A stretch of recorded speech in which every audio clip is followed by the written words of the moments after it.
కూడా అమ్మేసేవాడురా. నిన్నెవడు కొంటాడు రాసులు నీ ఆక్సిజన్ ఉన్నదంతా నువ్వే పిలిచావు కదరా. నీకు ఇల్లు అద్దెకి.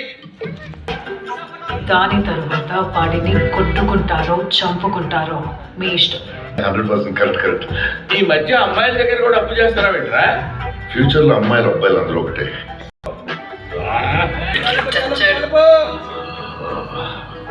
అక్కడే శాండ్ పై మర్చిపోయావు కదా. ఎలా ఎలా ఎలా మర్చిపోతాం రాక్సీ.